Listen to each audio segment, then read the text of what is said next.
قرطبہ کو اندلس کا دارالحکومت قرار دیا گیا، وہاں پہ عبد العزیز کو حاکم بنایا گیا۔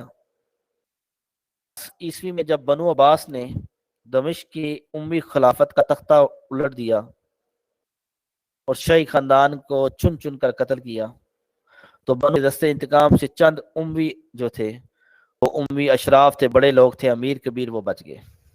نامی ایک 20 سالہ نوجوان بھی تھا جو کہ 10ویں امی خلیفہ شام کا پوتا تھا۔ اس کی ماں کیوت کے بربری قبیلہ نفزہ سے تعلق رکھتی تھی۔ شمالی افریقہ میں بربروں کی پناہ اور حمایت حاصل ہو گئی۔ دمشق کی شاہی فوجیں پڑاؤ ڈالے میں تھیں۔ عبد الرحمن نے ان میں اتنا اثر و رسوخ پیدا کر دیا کہ آخر کار انہوں نے عبد الرحمن کو اپنا امیر مان لیا۔ فوجیں لیں، اندلس کے باقی شہروں پر حملے کیے اور پورے ملک پر عبد الرحمن کا قبضہ ہو گیا۔ عیسوی میں عباسی خلیفہ کا نام خطبے سے نکال دیا، ایک آزاد امی ریاست کی بنیاد رکھی، لیکن اس نے اپنے لیے خلیفہ کی بجائے جو ہے نا امیر کا لقب پسند کیا۔ عبد الرحمن نے اپنے 32 دور حکومت میں اندلس کی نئی حکومت کی بنیادیں مستحکم کی، جو انہوں نے کئی بغاوتیں کی لیکن انہیں سختی سے دبا دیا گیا۔ فرانس کے بادشاہ شاہ مقامی باغیوں سے مل کر بڑی فوج کے ساتھ اندلس پر حملہ کیا، لیکن انہیں بھی شکست ہوئی اور وہ صلح پر مجبور ہو گئے تھا۔ جب اس کی ڈیتھ ہوئی، اس کی وفات کے بعد اس کا بیٹا 33 سال کی عمر میں تخت نشین ہوا، جس کا نام ہشام تھا۔ جنوبی فرانس اور ناریون شہر پر مسلمانوں نے قبضہ کیا، نے ریاست کے قانون کی بنیاد قرار دیا تھا۔ جب اس کی وفات ہوئی، اس کا بیٹا جانشین بنا۔ اس نے اپنے باپ کی سادگی ترک کی اور شاہانہ زندگی گزارنا شروع کر دی۔ وہ علماء میں مقبول نہ ہوا۔ اس نے فوج کو اسرین و منظم کیا۔ اس کا بیٹا عبد الرحمن ثانی آیا، جس نے اس کے دور میں ایک نے بہت زور پکڑا، سرکشی باغی، جس کی سرکوبی کے لیے اس نے اپنے بیٹے منظر کو مامور کیا۔ میں اس کا انتقال ہو گیا۔ اس کے بیٹے نے اقتدار سنبھالا، جو 2 سال بعد ایک لڑائی میں مارا گیا۔ عبداللہ تخت نشین ہوا۔ اس وقت مسلمانوں کی حالت انتہائی خراب تھی۔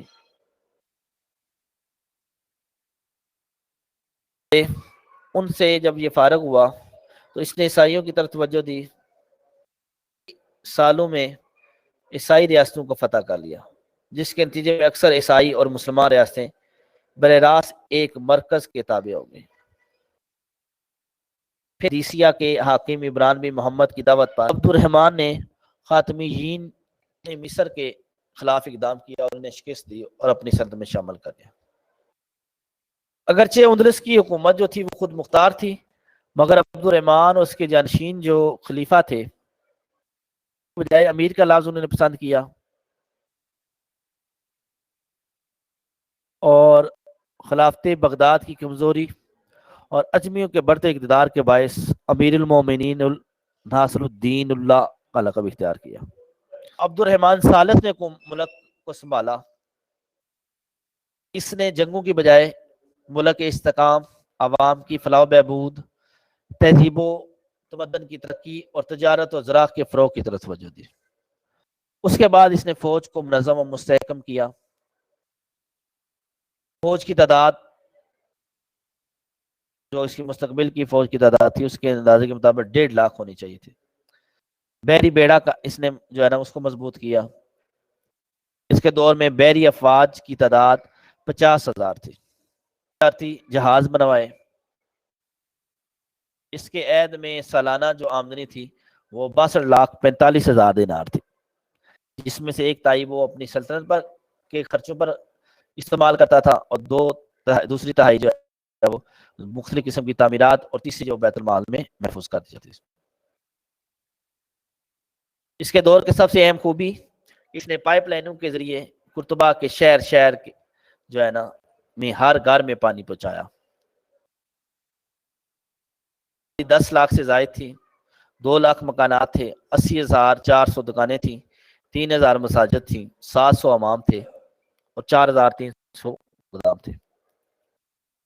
اس کا ایک اور کارنامہ یہ بھی تھا کہ اس نے سڑکوں کو مضبوط کیا، ساری سڑکیں پتھر کی تھیں۔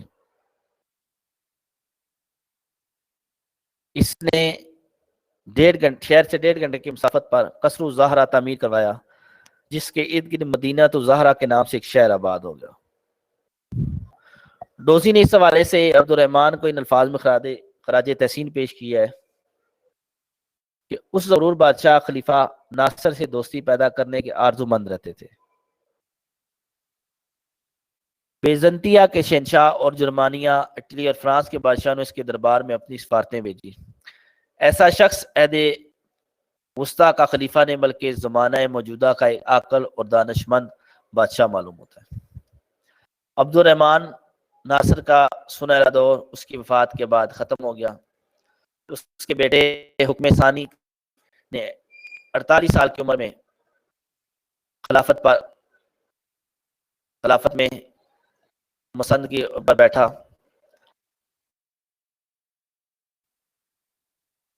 اس کا علمی انہماک بہت زیادہ تھا، دنیاوی تعلیم، تربیت اور کتب کی طرف اس کا زور تھا، جس کی وجہ سے اس کے بارے میں غلط فہمی پیدا ہو گئی کہ وہ تلوار کا قائل نہیں۔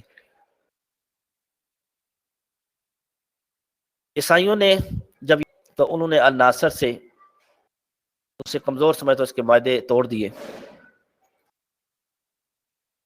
ثانی کے خلاف معاہد بنا لیا۔ جب میدان جنگ میں اترا تو عیسائیوں کے لیے کہ جو ہے نا اطاعت قبول کر کے معافی مانگنے اور معاہدوں کی تجدید کرنے کے سوا کوئی چارہ نہ تھا۔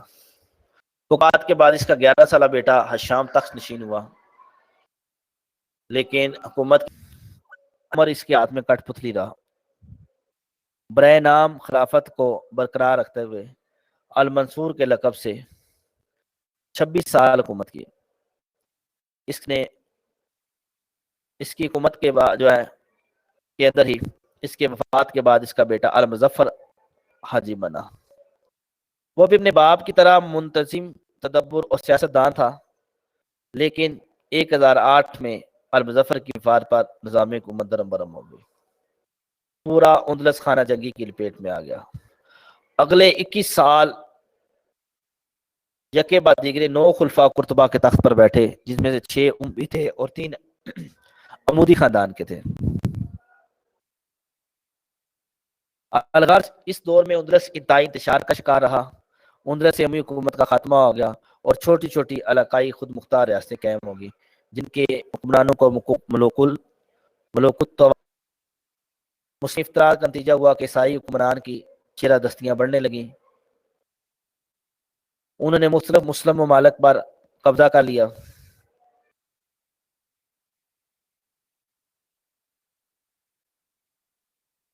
اس پر ملوک الطوائف نے اپنے مخدوش مستقبل سے گھبرا کر شمالی افریقہ کے فرمانروا یوسف بن تاشفین سے امداد کی درخواست کی۔ اب تھوڑی دیر ہم بریک کریں گے، اس کے بعد نیکسٹ آگے ہم جو ہے نا مرابطون جو ہے اسپین میں اس کو شروع کریں گے۔ وائس نہیں آ رہی کہ میں نے بریک دی ہوئی ہے۔ تاشفین شمالی افریقہ کے بربری خاندان اور تحریک مرابطین کے تحت قائم ہونے والی افریقی ریاست کا تیسرا حکمران تھا۔ اسے خلیفہ بغداد کی طرف امیر المسلمین کا خطاب دیا گیا۔ یوسف بن تاشفین نے اندلس کے مسلمانوں کی درخواست پر 1086 میں 12,000 کی فوج لی اور اندلس میں داخل ہوا۔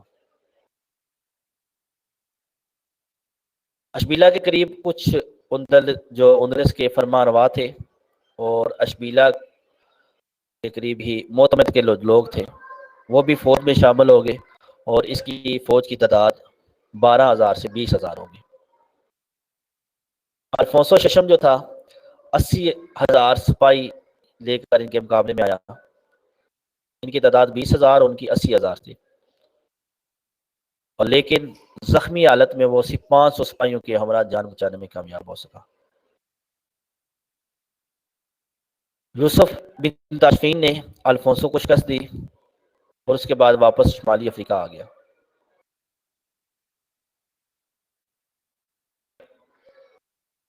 اندلسی حکمران جو ہے رفتہ رفتہ امن و امان قائم رکھنے میں ناکام ہو گئے، اور عیسائیوں کی جو سرحدی کارروائیاں تھیں ان کو روکنے کی بھی اہلیت نہیں رکھتے تھے۔ چنانچہ انہوں نے یوسف بن تاشفین کو اس حوالے سے آگاہ کیا، اور عوام اور علماء کے اصرار پر دوبارہ 1091 میں یوسف بن تاشفین اندلس میں آیا، اور اس نے علاقے کو اپنے فوج کے ذریعے اپنے تابع کر لیا۔ اندلس میں ایک بار پھر امن سکون اور خوشحالی کا دور آ گیا۔ یوسف بن تاشفین کے بعد اس کا بیٹا ابو الحسن تخت نشین ہوا۔ اس نے اپنے چھوٹے بھائی تمیم کو اندلس کا گورنر مقرر کیا، لیکن ان میں سے کوئی بھی اپنے باپ کی صلاحیتیں نہیں رکھتا تھا۔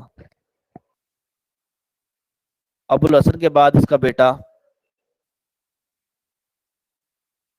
حکومت پہ جو ہے نا کہ مسند پر بیٹھا۔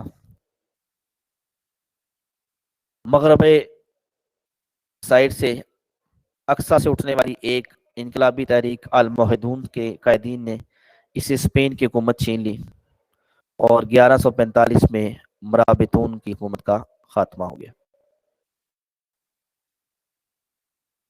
1120 میں مغربی اقصی سے جو نئی تحریک اٹھی جس کا بانی ابو عبداللہ تھا، اس نے ایک امر بالمعروف و نہی عن المنکر، لوگوں کو نیکی کی دعوت دینا اور برائی سے روکنا کے حوالے سے ایک تحریک کا آغاز کیا۔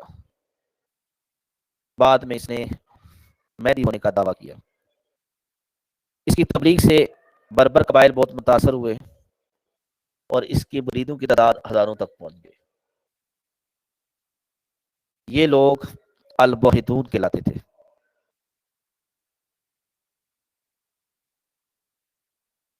ابو عبداللہ نے عبد المومن علی کو اپنا جانشین نامزد کیا، جس نے اپنی قوت میں اضافہ کر کے 1145 میں، اس سے پہلے میں نے جو ذکر کیا، مرابطون کی حکومت کا خاتمہ کر دیا۔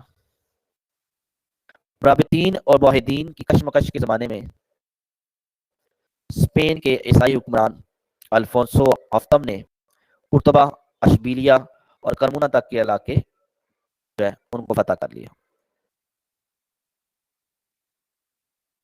آخر 1147 میں عبد المومن جو موحدون سے تھا نے اپنی فوج اندلس میں اتاری، اور عیسائیوں کو پے در پے شکستیں دے کر اندلس کو موحدین کی سلطنت میں شامل کر لیا۔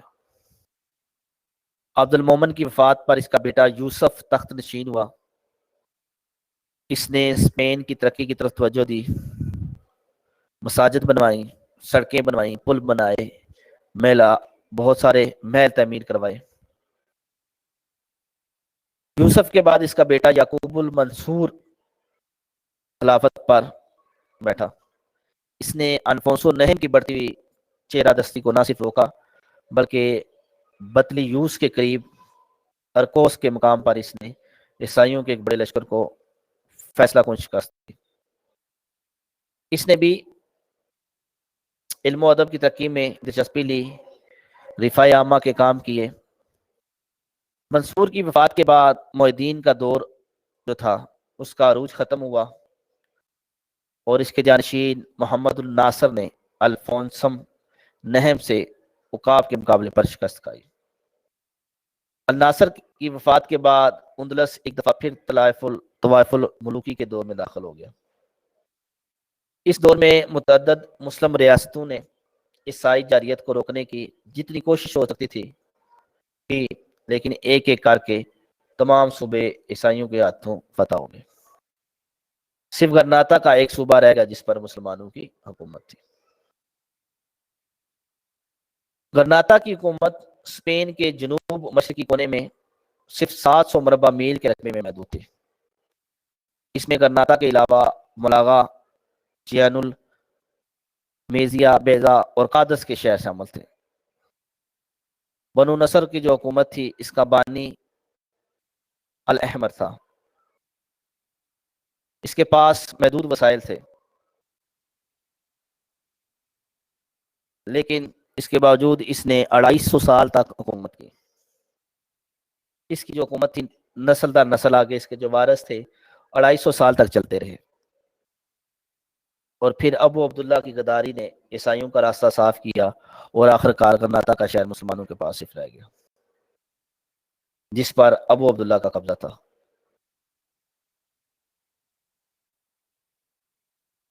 ابو عبداللہ کے مقابلے میں فرڈینینڈ نے شہر کا محاصرہ کیا، جو 4 ماہ تک جاری رہا۔ آخر کار گرناطہ والوں نے عیسائی بادشاہ سے اپنی مذہبی آزادی، جان مال اور آبرو کی حفاظت لے کر 2 ربیع الاول 897 ہجری یعنی 2 جنوری 1492 کو ہتھیار ڈال دی۔ عیسائیوں کے وعدے جو ہمیشہ جس طرح ہوتے تھے سراب کی صورت ثابت ہوئے۔ چند ہی سالوں میں اندلس کی اب اسلام آبادی مشکلات کا شکار ہو گئی۔ اسپین کی زمین اپنی وسعتوں کے باوجود ان پر تنگ ہو گئی، انہیں ملک چھوڑنے یا عیسائیت قبول کرنے پر مجبور کیا گیا، جس کے نتیجے میں اسپین سے مسلمانوں کا خاتمہ ہو گیا۔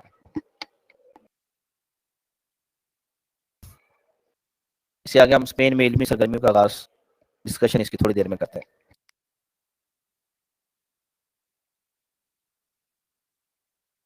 سرگرمیوں کا جو آغاز ہے اس کے حوالے سے پڑھیں گے تو آواز کا ایشو نہیں ہے، نہ انٹرنیٹ کا کوئی ایشو ہے، میں نے خود آپ لوگوں کو تھوڑی دیر کے لیے بریک دی تھی۔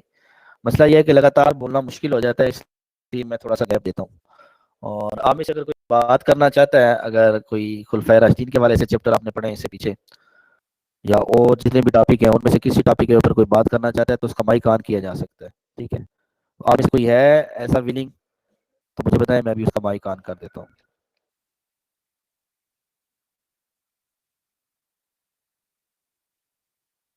یہ بات لوگ ایسے ہیں نا جو میرے خیال میں یہاں پہ میری بات سنتے نہیں ہیں۔ میری آواز اگر آپ کو آ رہی ہوتی ہے تو اس وقت میں جب آپ کو میں بتاتا ہوں کہ تھوڑی دیر کے لیے میں جو کیا کہتے ہیں ویٹ کریں، تو پھر ان کا یہ میسج نہیں آنا چاہیے ویسے کیا نو وائس والا۔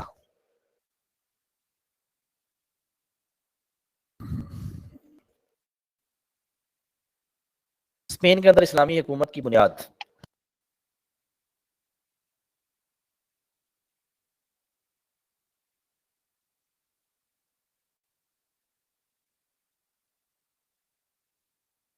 711 عیسوی میں اس کی بنیاد رکھی گئی، جو 1492 تک قائم رہی۔ یہ جن کو آواز نہیں آ رہی ہے کینڈی آپ لوگ ٹیکسٹ کر کے بتا دیں کہ کیسے آواز آتی ہے، اس کو ڈسیبل کر کے انیبل کرنا کیسے آتا ہے، یہ افشاں آپ انہیں ذرا بتا دیں، گائڈ کر دیں۔ 1492 تک رہی۔ اسپین میں علمی ترقی مشرق کی نسبت ذرا دیر سے ہوئی، اس کی وجہ وہاں کے مقامی حالات تھے۔ شروع کے دنوں میں حکمران جو تھے انہوں نے علمی ترقی کی طرف توجہ نہیں دی۔ عبد الرحمن نے لوگوں میں علم کا شعور اور شوق پیدا کرنے کے لیے شاعر اور جو مناظر تھے ان کی مجالس منعقد کرائیں، اور وہاں پہ اچھی نظموں اور کامیاب مناظروں پر انعام دیے جاتے تھے۔ اس کے علاوہ عبد الرحمن جو تھا وہ آرٹ اور تعمیرات کا بڑا دل دادا تھا، سائنس اور ادبیات کی بھی سرپرستی کرتا تھا۔ مشرق کے خلفاء کی طرح، جیسے مشرق کے اندر خلیفہ جو موجود تھے ان کے دربار میں جو فضلہ ہوتے تھے اور ایان جو ہوتے تھے ان کو جمع کیا جاتا تھا، یہاں پہ بھی اس کے دربار میں اس طرح کے لوگ موجود ہوتے تھے۔ اسی حوالے سے عباس بن ناصر کو یونانی کتب جو تھیں ان کے سائنس کے جو عربی تراجم تھے ان کی خریداری کے لیے اس نے عراق کے کتب فروشوں کے یہاں بھیجا، اور سائنسی علوم کی حقیقی بنیاد جو تھی وہ اس کے بعد عبد الرحمن ناصر کے عہد میں پڑی۔ عبد الرحمن ناصر کا جو دور تھا افکار کی آزادی کے حوالے سے انتہائی اہم ہے۔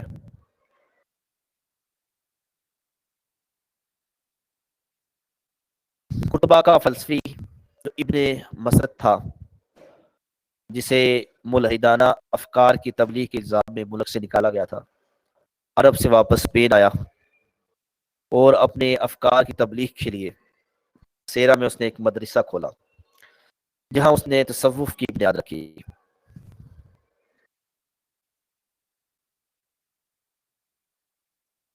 سائنس کی مختلف شاخوں میں تصنیف اور تالیف کا آغاز ہوا۔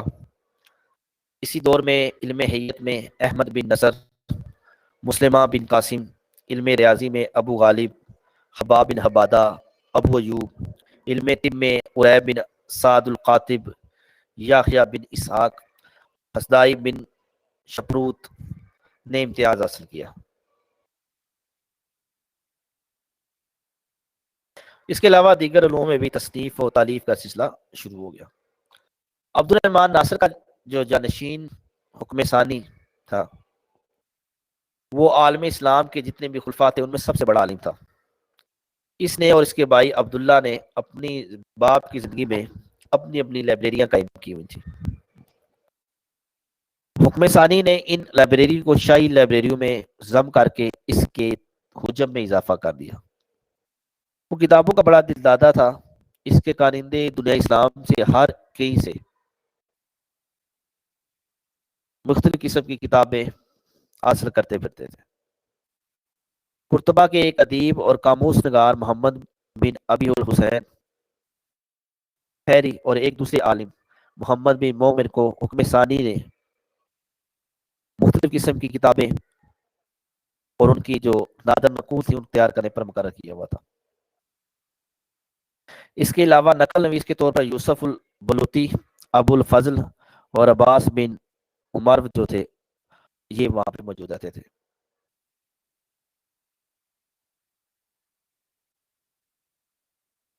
مصر کا ابن صابان، بغداد کا ابن یعقوب الکندی اور محمد بن ترحان جو تھے یہ حکم ثانی کو لائبریری کے لیے کتابیں وغیرہ یہ بھی فراہم کرتے تھے۔ مشرق میں جو کتابیں تصنیف ہوئی تھی تو اس وجہ سے یہ جو مشرق کے اندر جو کتابیں تصنیف ہوتی تھی ان کو سب سے پہلے اپنے پاس منگواتا تھا، اور جو بندہ اس کے پاس ان کتابوں کا پہلا نسخہ لے کر آتا تھا اس کو گراں قدر انعامات دیے جاتے تھے۔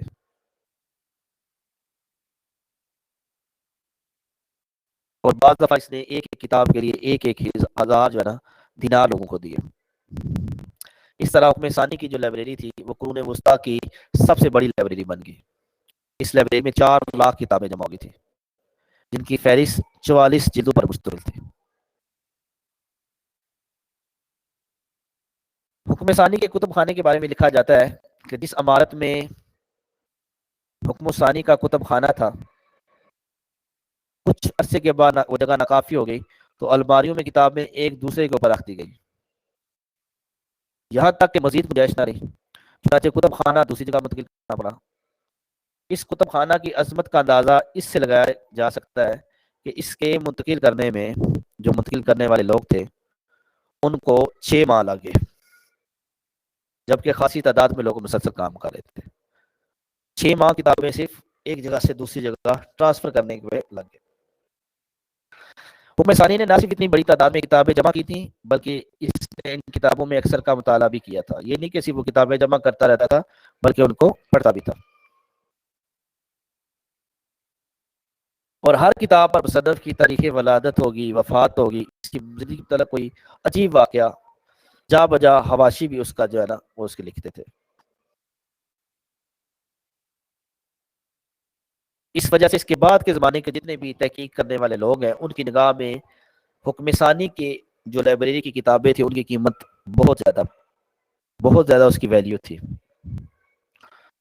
حکم ثانی نے قرطبہ کو ایک علمی مارکیٹ میں تبدیل کر دیا تھا جس میں 20,000 کتابوں کی دکانیں تھیں۔ بیشتر کتب فروش اپنے تمام سے کتابوں کے نقول تیار کرواتے تھے۔ ملک کے تمام اہم شہروں میں پبلک لائبریریاں قائم تھیں جو سرکاری خرچ پر چلتی تھی۔ صرف قرطبہ میں 70 پبلک لائبریریاں تھیں یعنی جو کہ وہاں کی حکومت کی طرف سے بنائی گئی تھی، جبکہ متعدد مردوں اور خواتین کی ذاتی لائبریریاں بھی تھیں جس میں ابن فتس کی لائبریری سب سے بڑی تھی۔ اس میں ہر وقت 6 نساخ نقول تیار کرنے کا کام کرتے تھے۔ اس کتب خانہ کے جو محتمم تھے وہ شہر کے بہت بڑے عالم تھے۔ اس کتب خانہ کی بھی عظمت کا اندازہ اس بات سے لگایا جا سکتا ہے کہ یہ خاندان اب سے فروخت کرنے پر مجبور ہوا تو 40,000 دینار میں یہ کتب خانہ فروخت ہوا. 40,000 دینار. خواتین میں عائشہ بنت احمد، رضیہ، نجم، خدیجہ بنت جعفر کے ذاتی کتب خانے مشہور تھے. عام لوگ اور کم آمدنی والے افراد بھی اپنی آمدنی سے بچت کر کے کتابیں خریدتے تھے. عمرہ ہو گئے، بڑے بڑے رئیس ہو گئے، بڑی بڑی لائبریری کو اپنے لیے موجب افتخار سمجھتے تھے اور اس بات پر فخر کیا جاتا تھا کہ فلاں شخص کے پاس فلاں خطاط کی لکھی فلاں کتاب موجود ہے تو کسی دوسرے کے پاس نہیں ہے. قرطبہ کی شاہی اور نجی لائبریریوں کی بربادی کے بعد 12ویں صدی تک قرطبہ میں اسپین کے دوسرے شہروں کی نسبت زیادہ کتابیں موجود تھیں. ابن رشد نے قرطبہ اور اشبیلیہ کا تقابل کرتے ہوئے کہا ہے کہ اگر اشبیلیہ میں کوئی عالم فوت ہو جائے تو اس کی کتابیں قرطبہ کی مارکیٹ میں فروخت کرنے کے لیے لائی جاتی ہیں، اور اگر قرطبہ میں کوئی جو ہے مغنی مر جائے تو اس کے آلات طرب اشبیلیہ کے بازار میں فروخت ہوتی ہیں. یعنی آپس میں وہ وہاں کی چیزیں اتنی مشہور تھیں. اسلامی عہد میں اسپین میں تعلیم جو تھی اس کی سرگرمیاں عروج پر تھی. تعلیم عام ہو چکی تھی. تعلیم کے مختلف درجات تھے. پرائمری سطح پر قرآن کریم، عربی زبان کے منتخب ادب پارے، خطوط نویسی، انشاء پردازی اور عربی گرامر کی تعلیم دی جاتی تھی. اسپین کی ہر بڑی بستی میں کئی مدارس قائم ہوئے جن میں مفت تعلیم کا انتظام تھا. قرطبہ ہو گیا، اشبیلیہ، ملاغہ، سرقستہ، جیان میں اعلیٰ تعلیم کی یونیورسٹیاں تھیں جہاں بلا محافظہ تمام لوگوں کو تعلیم دی جاتی تھی. اساتذہ کرام کو حکومت کی طرف سے مشاہدے ملتے تھے. غریب طلباء جو تھے، نادار جو تھے، ان کی ضرورت کے لیے ان کی کفالت بھی حکومت کرتی تھی. ان یونیورسٹیوں کے اندر حدیث، تفسیر، ادب، تاریخ اور سائنس کے علوم پڑھائے جاتے تھے. حکم ثانی کے عہد میں جامع قرطبہ کو جو عبد الرحمن ثالث کی بنائی ہوئی مسجد میں قائم کی گئی تھی دنیا کے تعلیمی اداروں میں سے نمایاں مقام حاصل ہے. جامعہ قاہرہ کی اور جامعہ بغداد کی اور جامعہ نظامیہ کی شہرت بہت زیادہ تھی. اسپین کے مسلمان، نصرانی اور یہودی طلباء تعلیم حاصل کرتے تھے، بلکہ یورپ، ایشیا اور افریقہ سے بھی جو علم حاصل کرنے کے لیے لوگ تھے وہ یہاں پر موجود رہتے تھے. حکم ثانی کے دور میں اسپین کا عام ثقافتی معیار اتنی بلندی پر پہنچ چکا تھا کہ ڈوسی سوال سے لکھتا ہے کہ اسپین کے تقریباً ہر آدمی کو لکھنا پڑھنا آتا تھا، اور یہ اس زمانے کی بات ہے جب مسیح یورپ بس علم کی مبادیات ہی جانتا تھا، اور یہ مبادیات بھی بڑی حد تک گنتی کے ارکان کلیسا جانتے تھے. جامع قرطبہ میں ابو بکر بن القوتیہ، ابو علی، ابو ابراہیم جیسے علماء درس دیا کرتے تھے، اور حکم ثانی خود علماء کی کانفرنس منعقد کرواتا تھا اور خود ان کی صدارت کرتا تھا. اسپین کے جو عوام تھی، وہاں کے جو لوگ تھے اور وہاں کے جو خاص لوگ خواص تھے، وہ بھی علماء کو قدر کی نگاہ سے دیکھتے تھے. ان کی عزت و تکریم کی جاتی تھی. مساجد کے ساتھ عام طور پر مدارس بنائے جاتے تھے جہاں علماء کو تنخواہیں دے کر تعلیم کے لیے مقرر کیا جاتا تھا. لوگ پڑھتے تھے علم حاصل کرنے کے لیے، تاکہ علم کو بڑھ جانا برائے معاش اس کو استعمال کرتے تھے. خواتین بھی تعلیم کے میدان میں پیچھے نہیں تھیں. مشرق و مغرب کی اسلامی ریاستوں کے اختلافات کے باوجود اسپین میں اسلامی حکومت قائم ہونے پر کئی علماء مشرق سے وطن کو ترک کر کے اسپین آباد ہوئے. ان سے وہاں کے لوگوں نے علم حاصل کیا. دوسری طرف اسپین سے علم کے متلاشی مشرق کے علماء سے فیضاب ہونے کے لیے سرگرم سفر ہوئے. حکم ثانی کے بعد جب اقتدار پر عامر المنصور کا قبضہ ہوا تو اس نے علماء کی خوشنودی حاصل کرنے اور عوام کے دل جیتنے کے لیے الاسیلی، ابن زکوان و الزبیدی کو طلب کر کے حکم دیا کہ حکم ثانی کے کتب خانہ میں فلسفہ ہویت کی جس قدر کتابیں ایسی ہیں جن کا پڑھنا ازرو مذہب حرام ہو انہیں الگ کر دیا جائے. تو جب کتابیں الگ ہوئیں تو ابن ابی عامر نے کچھ جلوا دی اور کچھ گڑا کھود کر دفنا دی. ان حالات میں جس کے پاس کوئی کتاب اسے چھپا دی اور علوم عقلیہ میں گفتگو روک دی گئی. یعنی فلسفے کے اوپر جو ہے کم توجہ دی گئی. منصور کی اولاد کے خلاف جب قرطبہ میں ہنگامہ برپا ہوا اور خلافت بنو امیہ لخت ہو گئی تو اس فتنے کے نتیجے میں 3 بڑے گروہ جو ہے انہوں نے جنم لیا۔ ایک وہ جو جنوبی اندلس پر قبضہ جنہوں نے کیا، ایک سکالیہ جنہوں نے مشرقی اندلس پر قبضہ کیا، اور ایک اندلسی تھے جنہوں نے باقی ماندہ جو جزیرہ نما اندلس ہے اس میں چھوٹی چھوٹی ریاستیں قائم کی۔ ان ریاستوں میں سے چند ایک تو علمی اور فکری تاریخ میں کسی باب کا اضافہ کیے بغیر ہی ختم ہو گئی، جبکہ کچھ دوسری ریاستوں نے علوم و آداب کے میدان میں مقابلہ کیا، اور کچھ نہ کچھ جو ہے لٹریچر جو ہے وہ دنیا کو دیا۔ طوائف الملوکی کے بعد سیاسی انتشار پھیل گیا، علمی اور فقہی ترقی جو بڑھ رہی تھی اس کی کچھ وجوہات تھیں، جن میں سے ایک یہ تھا کہ عصر خلافت میں ہر شعبہ علم کے متعلق لکھی گئی قدیم اور جدید کتب کا ذخیرہ موجود تھا۔ قرطبہ کے دربار خلافت کے جو علماء تھے وہ مختلف ریاستوں میں پھیل گئے، اور انہوں نے اپنے اپنے حلقے میں علمی کام تیز کیا۔ حکم ثانی نے لائبریری جو قائم کی تھی، ان کی وجہ سے جب بعد میں فسادات ہوئے تو یہ چیزیں جو ہے دارالحکومتوں سے پہنچ کر دوسری جگہوں پر پھیل گئیں، اور علمی و فکری دائرہ وسیع ہو گیا۔ مریا میں احمد بن عباس کی حکومت تھی، جو خود عالم اور علم کا قدردان تھا۔ اس کے کتب خانے میں 4 لاکھ کتابیں تھیں۔ اس کے دربار میں ادبا شعراء کا ہجوم رہتا تھا۔ اشبیلیہ کے حکمران خود شاعر تھے اور شاعروں کے قدردان تھے۔ اسپین میں المرابطون کے عہد کو ڈوزی نے علمی اعتبار سے بے ثمر قرار دیا ہے، اور یہ کہا ہے کہ ان کے دور میں کچھ جو ہے علمی اور فکری کام نہیں کیا گیا، اور مرابطی دور کو جہالت اور مذہبی تسبات کے دور سے موسوم کیا گیا۔ اسپین میں زمانہ اقتدار میں جب الموحدون کے ہاتھ آئی تھی تو علمی اور فقہی میدان کی ترقی میں پھر تیزی آ گئی تھی۔ قرطبہ میں 800 تعلیمی ادارے قائم کیے گئے، ثانوی تعلیمی ادارے بھی تھے اور اعلیٰ تعلیمی ادارے بھی تھے۔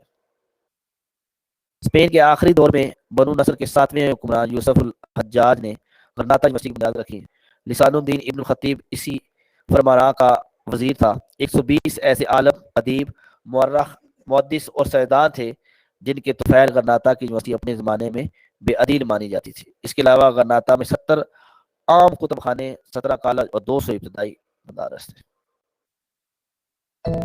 یہ اندلس کے اندر اسلامی تاریخ تھی، جس کے اندر مسلمانوں نے زوال کا کچھ کار ہوئے، لیکن زیادہ تر جو اندلس کی تاریخ ہے وہ اسلام کے سنہری دور میں جو اسلامی تاریخ ہے، سنہری دور کی تاریخ ہے، جس میں لوگوں کے مسائل کے ساتھ ساتھ علمی اور فکری جو ہے اس پر بھی زیادہ زور دیا گیا، تعلیمی جو سرگرمیاں تھیں ان پر توجہ دی گئی، اور کتب خانے قائم کیے گئے، اور جو ہے تمام جتنے بھی مغرب کے اندر اندلس کے اسلامی ملک تھے ان کے اندر ایک اسلامی انقلاب جو ہے نا ابھرا۔ اس حوالے سے آپ کا کوئی کوشچن ہے تو آپ پوچھ سکتے ہیں۔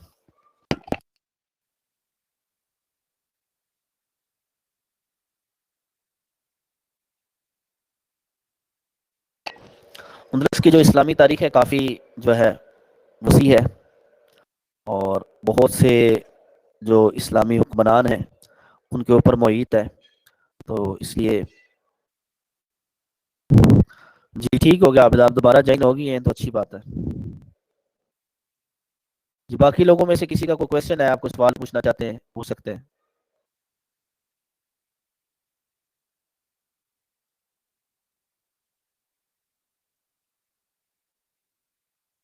اندلس کے اندر قرطبہ کو بڑا مقام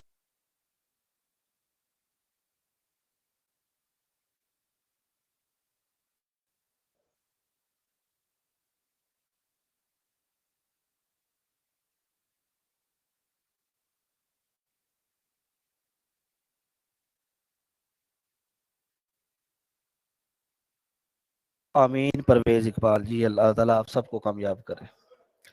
اچھا میں وہ ذکر کر رہا تھا کہ علامہ اقبال نے بھی اس پہ مسجد قرطبہ پہ ایک نظم لکھی تھی۔ اس کے علاوہ جو بڑے مشہور خلیفہ عبد الرحمن جن کے بارے سے ہم نے بات کی، انہوں نے اسپین کی سرزمین پر سب سے پہلے ایک کھجور کا پیڑ بویا تھا، اور اس پر انہوں نے پھر عبد الرحمن نے اس پر ایک عربی نظم بھی لکھی تھی۔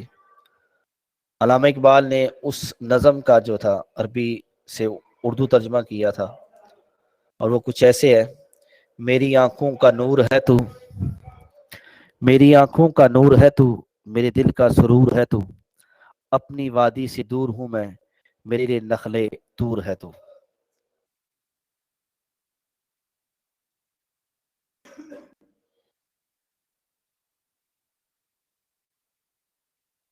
اسپانیہ کے حوالے سے یہ بھی لکھا تھا: اسپانیہ تو خون مسلماں کا امی ہے، اسپانیہ تو خون مسلماں کا امی ہے، مانند حرم پاک ہے تو میری نظر میں، پوشیدہ تیری خاک میں سجدوں کے نشاں ہے، پوشیدہ تیری خاک میں سجدوں کے نشاں ہیں، خاموش اذانیں ہیں تیری باد سحر میں۔ اس وقت بھی اگر اسپین کو دیکھا جائے تو مسلمانوں کی تعمیر کی ہوئی بعض عمارتیں جو وہاں پر باقی ہیں، وہ ان مسلمانوں کی شوکت رفتہ پر ماتم گناہ ہے۔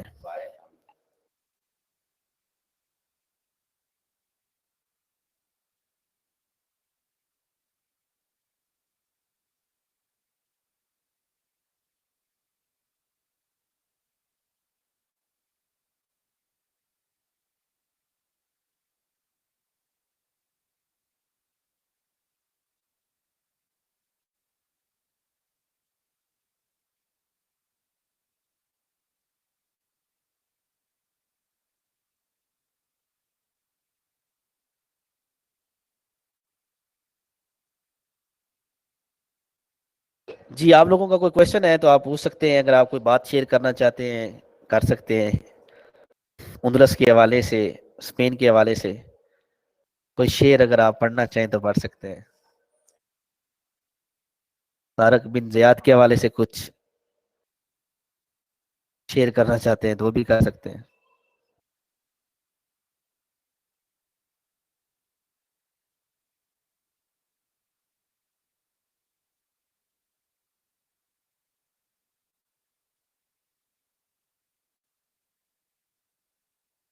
کر دیتا ہوں ابھی۔